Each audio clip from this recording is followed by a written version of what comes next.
우리에게 주시는 하나님 말씀은 요한복음 14장 16절과 17절 말씀입니다.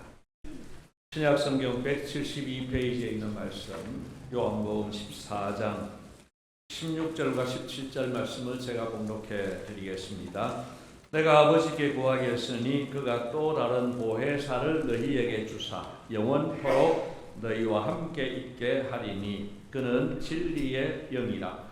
세상은 능히 그를 받지 못하나니 이는 그를 보지도 못하고 알지도 못함이라. 그러나 너희는 그를 아나니 그는 너희와 함께 거하심이요 또 너희 속에 계시겠음이라. 아멘. 오늘 에어컨 바람이 시원찮아가지고 좀 더울 것 같습니다. 부채질 하셔도 됩니다. 요청하고 가능하면 이번 주에 고치도록 하겠습니다. 사도행전에는 별명이 있는데 그게 뭐냐 하면 성령행전이다 하는 겁니다. 무슨 말이냐 하면은 겉으로 보기에는 사도들이 행한 일이라서 그래서 사도행전이라고 이름이 붙여졌는데 실상은 사도들 속에 계신 성령님이 하신 일이다. 그래서 성령행전이 맞다. 이렇게 이야기를 합니다. 이전 설교에서도 잠시 언급했습니다마는 사도행전 1장에 나오는 예수님의 제자들과 2장 이후에 나오는 제자들은 전혀 다른 모습의 사람들이었습니다. 1장은 성령님이 오시기 전의 모습인데 그 제자들은 세상 중심이었습니다. 그리고 예수님과 주파수가 맞지 않는 거예요. 예수님과 관심이 다르고 전혀 주파수가 맞지 않습니다. 그런데 2장에 가서는 달라집니다. 시간적으로는 불과 열흘밖에 지나지 않았습니다. 그런데 달라진 게 있다고 하면 성령님이 오신 거예요. 성령을 받고 나서 제자들은 전혀 다른 사람들이 되었습니다. 담대하게 복음을 선포하는 능력의 사람들이 되었습니다. 성령님께서 그들에게 주신 선물 덕분이었습니다. 여러분, 성령님은 우리와 함께 계시고 우리 속에 계시는 분입니다. 그리고 영원토록 떠나지 않으시는 분입니다. 그분이 우리에게 많은 선물을 주셨습니다. 어떤 선물을 주셨습니까? 지난 시간에 세 가지를 말씀을 드렸습니다. 첫째로는 성령님은 우리에게 예수님이 구주로 믿어지는 믿음을 선물로 주셨습니다. 어떤 사람도 성령님의 도우심 없이는 예수님을 믿을 수 없습니다. 반대로 어떤 사람이라도 성령님께서 믿음을 선물로 주시면 예수님이 구주로 믿어지게 되어 있습니다. 오늘 우리가 예수 믿는 것 성령님의 선물 덕분인 줄을 믿으시기를 바랍니다. 두 번째로 성령님은 우리에게 말씀이 생각나게 하시는 선물을 주셨습니다. 여러분, 성령님께 좀 예민하게 반응을 하면은요, 우리에게 필요한 말씀들이 생각납니다. 내가 침체되어 있을 때, 아주 무기력해 있을 때에 성령님은 위로의 말씀을 주시고, 격려의 말씀을 주셔가지고, 달라진 건 하나도 없는데 용기가 생기게 됩니다. 때로 잘못된 길을 걸어갈 때, 성령님은 우리에게 책망하는 말씀이 생각나게 합니다. 그래서 되겠냐. 그러면서 우리도 하여금 깨닫게 해주십니다. 또 때로 지혜가 필요할 때에 지혜의 말씀이 떠오르게 합니다. 여러분, 성령님은 우리의 삶 속에서 늘 생각을 통해서 말씀이 떠오르는 그런 선물을 주셨습니다. 세 번째로 성령님은 우리에게 평안을 선물로 주셨습니다. 이 부분에 있어서는 지난 주일에 제가 경험한 노하우를 말씀드렸습니다. 1단계로는 내가 할 수 있는 일과 할 수 없는 일을 구분하는 작업을 합니다. 그 다음에 2단계에서는 내가 할 수 있는 일이니까 할 수 있는 일은 최선을 다해서 해결하고, 그리고 할 수 없는 부분이 90%를 넘는 것 같아요. 그 할 수 없는 부분은 하나님께 맡기는 겁니다. 맡기는 훈련을 하는 거예요. 그러면은 점점 더 우리는 큰 평강을 경험하게 됩니다. 그렇다고 해서 제가 큰 고난을 안 겪은 사람으로서 이 정도 가지고 그 이후의 것을 다 설명할 수 있는 것은 아닙니다. 당장이라도 저한테 너무 큰 시련이 닥쳐오면은 제가 여러분 앞에 이야기하는 것처럼 아주 고민도 없이 걱정도 없이 그럴 수 있을까? 그럴 자신은 없습니다. 그러나 저는 이 방향으로 결단하고 나아갈 겁니다. 이때까지 했던 방식으로 주님, 내가 할 수 있는 일 하겠습니다. 할 수 없는 일을 하나님이 책임져 주십시오. 그러면서 맡기는 작업을 할 겁니다. 그러면은 하나님께서 반드시 약속하신 평강을 선물로 주실 줄로 믿습니다. 여러분 모두도 늘 이런 은혜 가운데서 평강을 누리시기를 축복합니다. 이제 오늘 네 번째와 다섯 번째 말씀을 드립니다. 네 번째로 성령님은 우리에게 권능과 은사를 선물로 주셨습니다. 사도행전 1장 8절은 예수님께서 승천하시기 직전에 제자들에게 주신 약속의 말씀입니다. 뭐라고 합니까?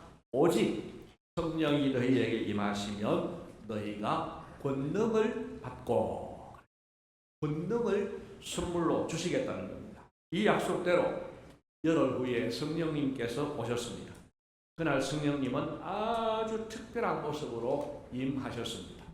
그 모습을 잠시 한번 보겠습니다. 사도행전 2장 2절에서 4절까지 말씀을 조금 천천히 그날의 이 그림들을 그리면서 같이 한번 읽겠습니다. 호련히 하늘로부터 급하고 강한 바람 같은 소리가 있어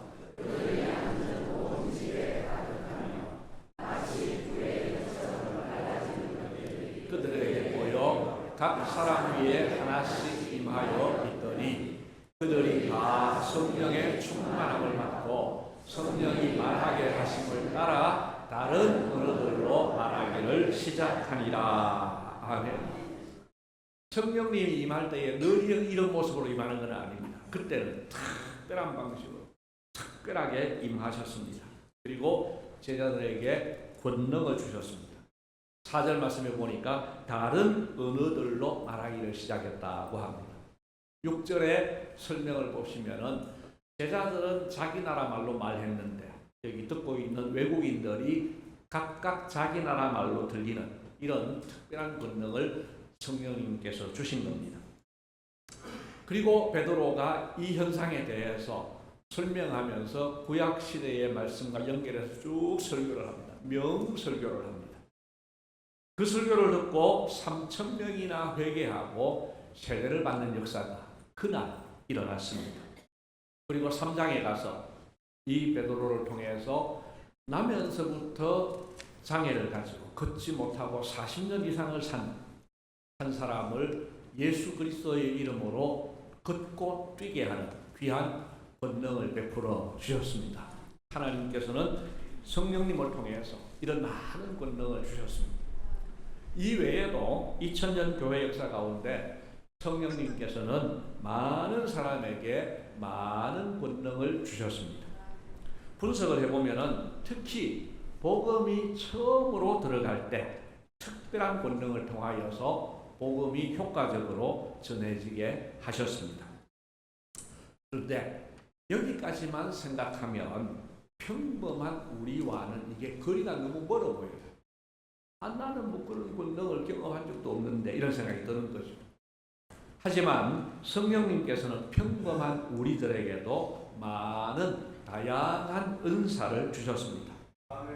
비유적으로 생각하자면 성경은 그렇게 말합니다. 예수님이 머리가 되시고 그리고 교회가 몸이다. 그리고 우리 각 사람은 그 몸의 인체의 한 부분이다. 그렇게 말씀을 합니다. 손도 있고 발도 있고 눈도 코도 귀도 있습니다. 그런 역할들을 우리에게 맡기신 후에 우리 각자가 그 역할을 감당할 수 있도록 은사를 주셨다는 겁니다.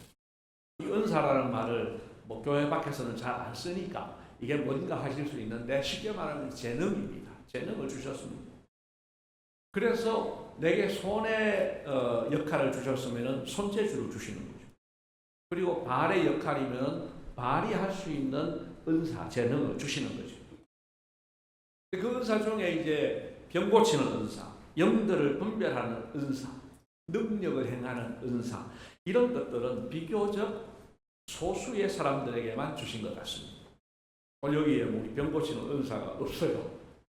그러니까 소수의 사람들에게 주셨어요. 그러나 서로 돕는 은사, 섬기는 은사, 가르치는 은사, 위로하고 구제하고 긍휼을 베푸는 것, 손대접하고 찬양하고, 여러분 이런 은사들은 우리 각 사람들에게 한 가지 이상은 선물로 주신 겁니다. 우리 생명의 삶 공부에 나오는 이 은사에 대한 이해를 PPT로 잠시 한번 참고로 보시겠습니다. 네, PPT 띄워주세요. 네, 은사에 대한 이해. 제가 번호를 읽으면 여러분 뒤에를 한번 읽어주십시오. 1, 2, 3, 4. 보세요. 자, 누구나 한 가지씩은 가지고 있다. 여러분 다 하나씩은 가지고 있는 거예요. 그 다음에 재능과 은사는 많은 경우에 동일하다. 내가 가지고 있는 재능, 그게 은사라는 거예요. 세 번째로는 한 사람이 하나만 가지는 건 아니다. 하나 이상, 두 개, 세 개 가질 수 있다. 그리고 네 번째가 중요합니다. 모든 은사는 조금씩 있는. 한 사람에게 두드러지게 나타나는 은사도 있지만 다른 은사들도 조금씩 있다는 거예요. 그래서 기억하십시다. 우리 모두에게 성령님이 은사를 주셨습니다. 여러분 속에 은사가 있는 거예요. 이거 감사하면서 잘 사용하시면 됩니다. 근데 은사를 사용하면서 이 사용함에 있어서 제가 두 가지 명심할 것을 말씀을 드리겠습니다. 첫째로 명심할 것은 다양한 은사와 다양한 직분과 사역이 있는데 그 모든 것을 주시는 분은 한 분, 삼위일체 하나님이시다 하는 것입니다. 고린도전서 12장 4절 말씀을 보면은 은사는 여러 가지나 성령은 같고, 5절 말씀 계속 띄워주십시오. 직분은 여러 가지나 주는 같으며, 6절 같이 읽습니다. 또 사역은 여러 가지나 모든 것을 모든 사람 가운데서 이루시는 하나님은 같으니. 자, 4절에서는 성령님, 5절에는 주님, 6절에는 하나님, 삼위일체 하나님입니다. 7절로 보십시오. 같이 읽습니다. 각 사람에게 성령을 나타내심은 유익하게 하여 하심이라. 아멘. 여기 유익하게 하려 하심이라 했는데 다른 번역에는 공동의 유익을 위한 것이다. 이렇게 번역이 되어 있습니다. 그러니까 여러분 우리에게 은사를 주신 분이 같은 분이다. 은사의 종류 역시 그 같은 분이 주셨기 때문에 똑같이 소중하다는 것을 기억해야 됩니다. 여러분 제가 질문 하나 하겠습니다. 여러분 손이 중요할까요? 발이 중요할까요? 눈이 중요할까요? 코가 중요할까요? 어리석은 질문이죠. 우리가 이걸 우문이라고 합니다. 우문. 엄마 아빠들이 이제 애를 키우면서 이런 어리석은 질문을 합니다. 엄마가 좋아? 아빠가 좋아? 우리 딸아이 하나는 첫 마디에 한번 대답을 했어요. 하고 나니까 이게 이상하거든요. 어린 마음에도 제가 무안해가지고 그 다음부터는 절대로 대답을 안 해요. 다가 똑같다고, 다 좋다고 이렇게 이야기하잖아요. 이게 우문의 어른의 어리석은 질문에 아이의 현답입니다. 현명한 대답입니다. 여러분 우리의 이 은사도 마찬가지입니다. 이게 중요하냐 저게 중요하냐 어리석은 질문입니다. 답은 뭡니까? 현답은 뭡니까? 모두가 중요하다. 모두가 중요한 거예요. 그래서 내가 받은 은사, 내가 하는 사역, 나의 직분 이걸 중요하게 여기시되 타인이 받은 은사와 사역과 직분도 중요하게 여기시기를 바랍니다. 모두가 중요한 거예요. 손이 하는 말이 발 너는 뭐야? 이럴 수가 없다는 거예요. 그러면은 손 그게 지가 나쁜 게 되죠. 함께 중요하다는 거예요. 또 목적 이 은사와 관련해서 두 번째 명심할 것은 은사의 목적은 공동 이익을 위한 것이라는 점입니다. 우리에게 왜 은사를 주셨는가? 우리 교회에 유익하게 사용하도록 하기 위해 주셨다는 거예요. 자, 병 고치는 은사를 가지고 어떤 사람의 병을 고쳤습니다. 그러면은 이 사람에게도 유익하고 공동체 전체에도 유익한 거죠. 그래서 함께 기뻐하고 함께 하나님께 영광을 돌리면 됩니다. 그런데 자기를 통하여 성령님이 병을 고쳤을 때에 자기가 우쭐대면 자기 이익을 위한 것이 됩니다. 또한 은사를 주신 성령님께서 얼마나 섭섭하시겠습니까? 성령님이 고쳐주신 건데 자기가 고친 것처럼 자기가 영광을 받으면 이건 성령님도 섭섭하시고 또 성령님께서 은사를 주신 목적과도 배치가 되는 거예요. 그래서 우리는 우리의 은사를 사용함에 있어서 늘 기억할 것은 내 이 은사가 우리 교회 공동체를 유익하게 해야 된다. 이 사실을 꼭 기억하시기를 바랍니다. 가정 공동체, 교회 공동체, 셀, 기관 그 공동체에 유익해야 됩니다. 그래서 우리는 말 한마디를 해도 우리 공동체에 유익한가를 생각하면서 말해야 됩니다. 여러분 성령님께서 우리에게 많은 은사를 주셨는데 감사한 마음으로 잘 사용하시기를 바랍니다.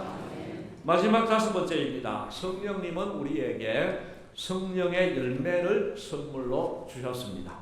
여러분 잘 아시는 갈라디아 5장 22절과 23절에 성령의 열매를 이렇게 말씀합니다. 같이 읽습니다. 오직 성령의 열매는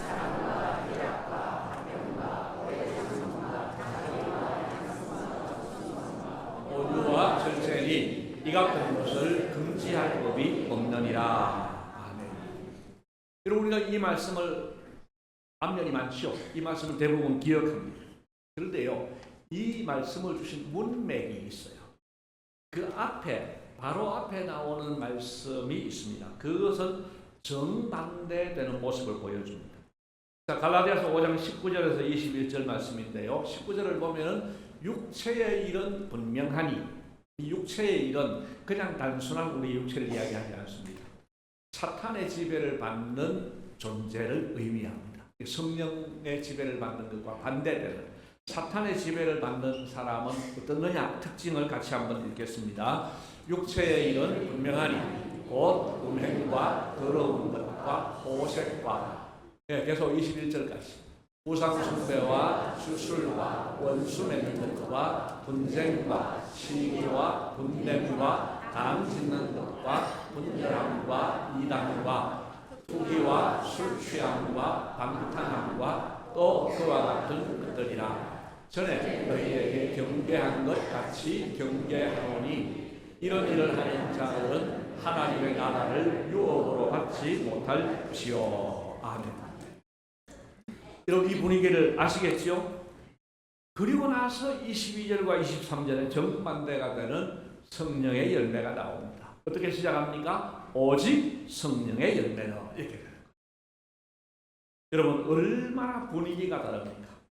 19절에서 21절의 분위기하고 22절과 23절의 분위기가 너무 다른 거예요. 그러니까 19절에서 21절은 하나님의 나라와 상관없는 하나님의 나라를 유업으로 받지 못할 사람들의 모습인데 지옥 같은 세상입니다.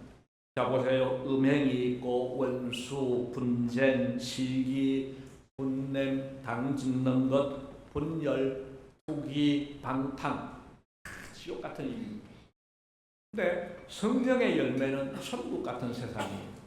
사랑과 희락과 화평, 오래 참음, 자비, 양선, 충성, 온유, 절제 천국 같은 모습입니다.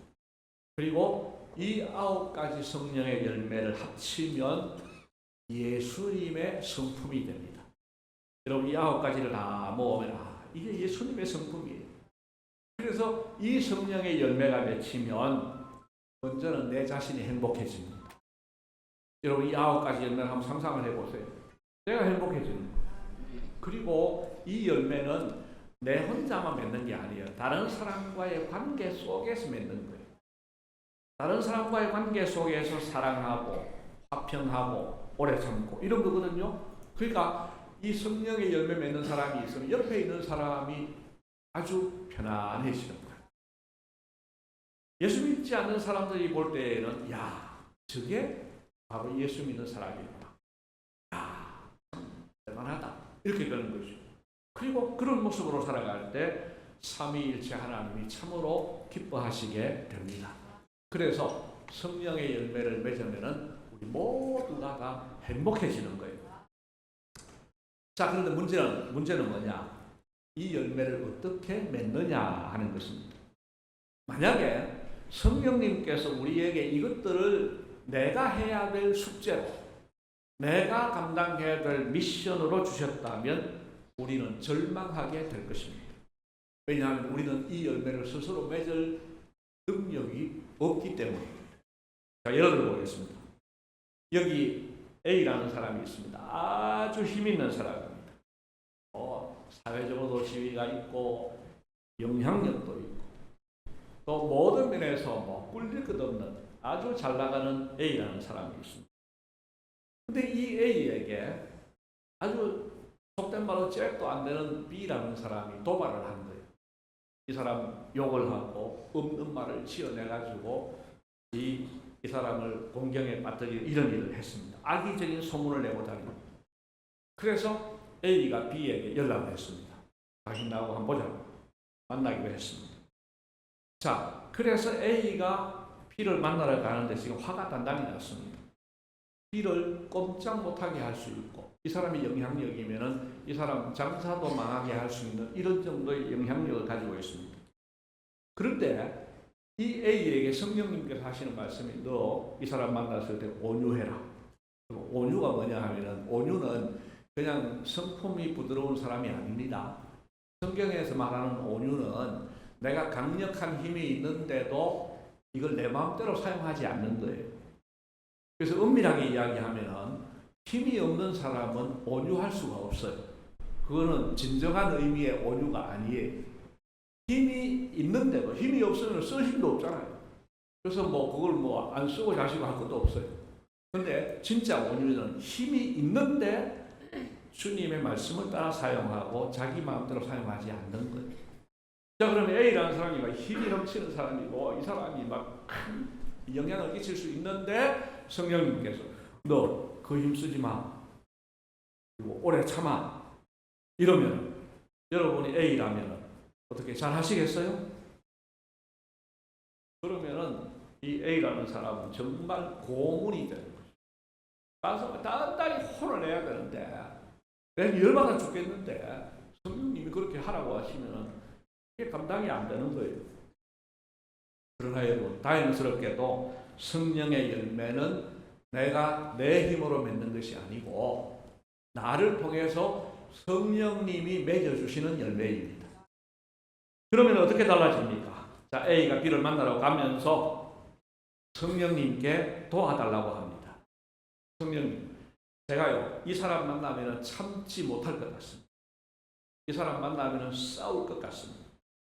그 사람에게 본때를 보일 것 같고, 그리고 이 사람, 제가 말 잘 안 들으면 장사도 못하게 할 겁니다.